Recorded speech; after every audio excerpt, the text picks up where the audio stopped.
Hi friends, welcome to my channel. All viewers, today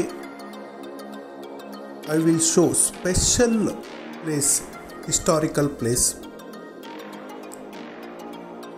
ಪ್ರತಿಯೊಬ್ಬ ವೀಕ್ಷಕ ಮಿತ್ರರಿಗೆ ಒಂದು ವಿಶೇಷವಾದ ವಿಡಿಯೋದೊಂದಿಗೆ ಈ ದಿನ ಹಾಜರಾಗಿದ್ದೇನೆ.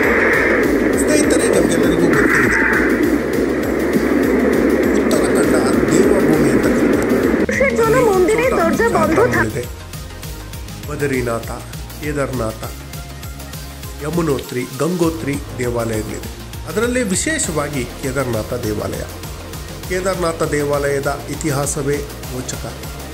ಪಾಂಡವರಿಂದ ನಿರ್ಮಾಣ ಮಾಡಿದಂತಹ ಈ ದೇವಾಲಯ ವರ್ಷದಲ್ಲಿ 6 ತಿಂಗಳು ಮಾತ್ರ ತೆರೆದಿರುತ್ತೆ.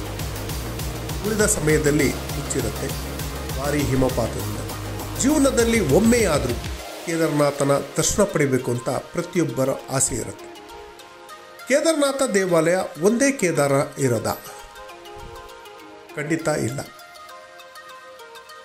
ಪಂಚ ಕೇದಾರಗಳು ಅಂತ ಇದೆ ಸ್ನೇಹಿತರೆ.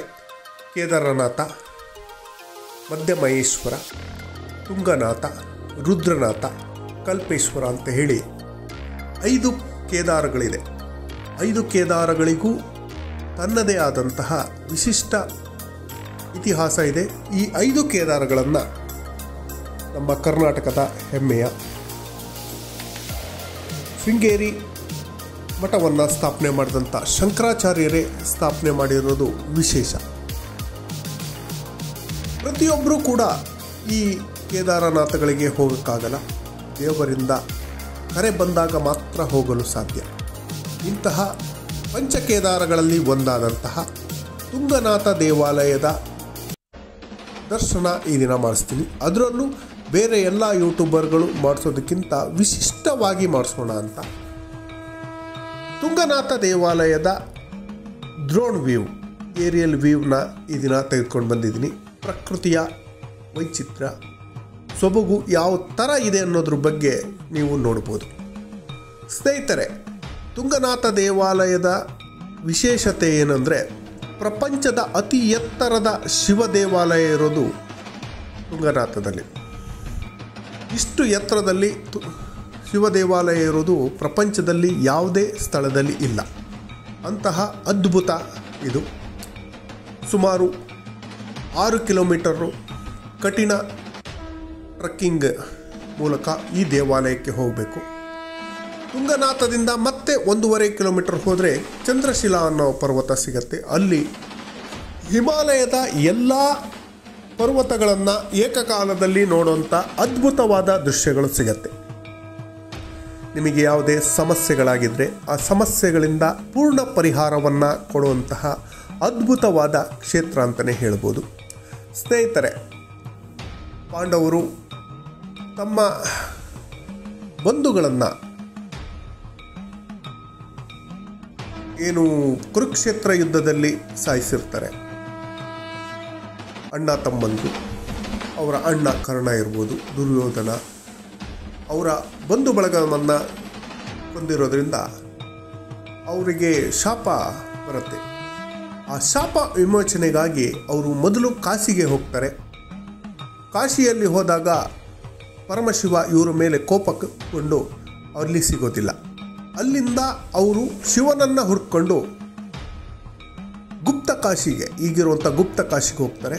ಗುಪ್ತ ಕಾಶಿ ಒಳಗೆ ಶಿವ ಮಾಯ ಆಗಿ ಹೋಗ್ತಾರೆ. ಅಲ್ಲಿಂದ ಹುಡ್ಕೊಂಡು ಹೋಗ್ತಾ ಇರುವಂಥ ಸಮಯದಲ್ಲಿ ಕೇದಾರನಾಥಕ್ಕೆ ಹೋಗುವಂಥ ದಾರಿಯಲ್ಲಿ ಏನು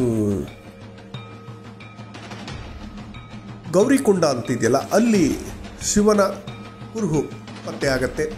ಹಾಗೆ ಮುಂದೆ ಹೋದಂಥ ಪಾಂಡವರು ಏನು ಈಗಿರುವಂಥ ಕೇದಾರನಾಥದಲ್ಲಿ ಪರಮಶಿವ ಗೂಳಿಯ ನಂದಿಯ ರೂಪಧಾರಣೆ ಮಾಡಿದ್ದಾನೆ ಅಂತ ಗೊತ್ತಾದಾಗ ಸಾವಿರಾರು ನಂದಿಗಳು ಇರ್ತವೆ. ಅದರಲ್ಲಿ ಯಾವುದು ಶಿವ ಅಂತ ಕಂಡುಹಿಡಿಬೇಕು ಅಂತ ಹೇಳಿ ಭೀಮ 2 ಪರ್ವತಗಳ ಮೇಲೆ ಕಾಲಿಟ್ಟು ಬೃಹದಾಕಾರವಾಗಿ ಬೆಳೀತಾನೆ.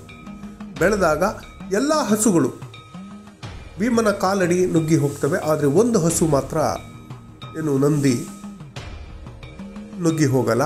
ಆವಾಗ ಪಾಂಡವರಿಗೆ ಗೊತ್ತಾಗತ್ತೆ ಇದೇ ಪರಮಶಿವ ಅಂತ. ಹೋಗಿ ಶಿವನನ್ನು ಮುಟ್ಟಕ್ಕೆ ಹೋಗ್ತಾರೆ, ಶಿವ ಸಿಗೋದಿಲ್ಲ. ಕೊನೆಗೆ ನಂದಿಯ ಬಾಲ ಸಿಗತ್ತೆ. ಬಾಲ ಹಿಡ್ಕೊಂಡು ಆದಾಗ ಶಿವ ನೆಲದಲ್ಲಿ ಮಾಯ ಆಗ್ತಾ ಇರ್ತಾನೆ. ಆ ಸಮಯದಲ್ಲಿ ಕೇದಾರನಾಥದಲ್ಲಿ ನಂದಿಯ ಭುಜವನ್ನು ಪೂಜೆ ಮಾಡ್ತಾರೆ. ಅದೇ ರೀತಿ ಉಳಿದ 4 ಭಾಗಗಳು, ಒಂದು ತುಂಗನಾಥದಲ್ಲಿ, ಒಂದು ಮಧ್ಯಮಹೇಶ್ವರದಲ್ಲಿ, ಒಂದು ರುದ್ರನಾಥದಲ್ಲಿ, ಒಂದು ಕಲ್ಪೇಶ್ವರದಲ್ಲಿ, ಹೀಗೆ ಪಂಚ ಕೇದಾರದಲ್ಲಿ ಶಿವನನ್ನು ಪೂಜೆ ಮಾಡ್ತಾರೆ. ದಯವಿಟ್ಟು ಈ ಮಾಹಿತಿ ತಮಗೇನಾದರೂ ಇಷ್ಟ ಆಗಿದ್ದರೆ ದಯವಿಟ್ಟು ಈ ಚಾನಲ್ಗೆ ಸಬ್ಸ್ಕ್ರೈಬ್ ಮಾಡಿಕೊಂಡು ನಮ್ಮನ್ನು ಬೆಂಬಲಿಸಿ.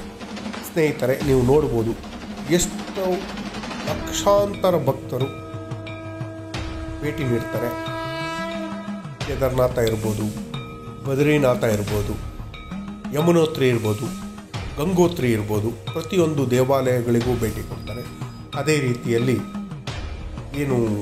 ತುಂಗನಾಥ, ಪ್ರಪಂಚದ ಅತಿ ಎತ್ತರದ ಶಿವ ದೇವಾಲಯ ಅನಿಸ್ಕೊಂಡಿರುವಂಥ ತುಂಗನಾಥಕ್ಕೂ ಭೇಟಿ ನೀಡಿ ತಮ್ಮ ಬೇಡಿಕೆಗಳನ್ನು ಈಡೇರಿಸುವಂತೆ ಹೇಳಿ ಆ ಮಹಾದೇವನಲ್ಲಿ ಬೇಡಿಕೊಳ್ತಾರೆ. ಮಹಾದೇವ ನಿಮ್ಮ ಎಲ್ಲ ಕಷ್ಟಗಳನ್ನು ನಿವಾರಣೆ ಮಾಡುವಂತಹ ಸರ್ವಶಕ್ತ. ಹಾಗಾಗಿ ನಿಮಗೇನಾದರೂ ಅವಕಾಶಗಳು ಸಿಕ್ಕಿದ್ರೆ ದಯವಿಟ್ಟು ಈ ತುಂಗನಾಥ ದೇವಾಲಯಕ್ಕೆ ಹಾಗೂ ಪಂಚಕೇದಾರಗಳಿಗೆ ಭೇಟಿ ನೀಡಿ ದೇವರ ಕೃಪೆಗೆ ಪಾತ್ರ. ಹರ ಹರ ಮಹಾದೇವ, ಹರ ಹರ ಮಹಾದೇವ. ಸ್ನೇಹಿತರೆ, ಕಷ್ಟಪಟ್ಟು ಈ ಒಂದು ವಿಡಿಯೋನ ಮಾಡಿದ್ದೀವಿ. ದಯವಿಟ್ಟು ಈ ವಿಡಿಯೋನ ಪ್ರತಿಯೊಬ್ಬ ನಿಮ್ಮ ಸ್ನೇಹಿತರಿಗೂ ಶೇರ್ ಮಾಡಿ. ನೀವು ವಿಡಿಯೋ ನೋಡಿ ಕಮೆಂಟ್ ಬಾಕ್ಸ್ನಲ್ಲಿ ಓಂ ನಮಃ ಶಿವಾಯ, ಜೈ ಕೇದಾರನಾಥ, ನಮೋ ನಮೋ ಶಂಕರ ಅಂತ ಕಮೆಂಟ್ ಹಾಕಿ ಆ ದೇವರ ಕೃಪೆಗೆ ಪಾತ್ರರಾಗಿ ಅಂತ ಹೇಳ್ತಾ ಈ ಮಾಹಿತಿ ನೋಡಿದ್ದಕ್ಕೆ ಧನ್ಯವಾದಗಳು. ಮತ್ತೊಮ್ಮೆ ಹರ ಹರ ಮಹಾದೇವ, ಜೈ ತುಂಗನಾಥ.